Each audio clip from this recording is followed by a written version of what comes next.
Heritage Open Days is the biggest celebration in the UK of architecture, history and culture, and it happens over the Heritage Open Day weekends, which runs from the Thursday the 9th of September to the 12th, Sunday the 12th.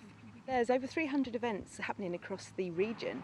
There's 72 either villages, towns or cities taking part, and 40 new events this year that haven't taken part or previously, and places that don't usually open to the public, like this one. Visitors on the day, on Sunday the 12th in the afternoon, will be able to see these grass courts here, which is the oldest lawn tennis playing surface in the world, and not normally open to the public. They're only open to members. The reason for us opening the club to the public this year as part of the English Heritage Scheme is that we are 150 years old. It was felt that we should be making this more public, really. It's part of Birmingham's heritage, it's part of lawn tennis's heritage, and it's been a rather too well kept secret. They will also be able to look at some tennis memorabilia, some old tennis rackets from the early days of tennis in the 1870s. Well, we're hoping to try and show the whole progression over a period of nearly 200 years of tennis costume.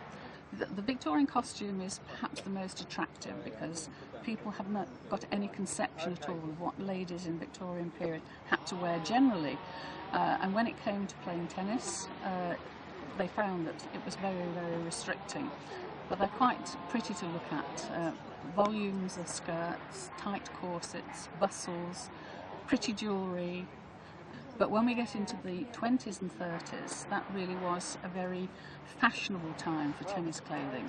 The hems got shorter, ladies were allowed to show arms and necks and heads, although they did tend to wear headbands or hair nets, something to keep the hair in place.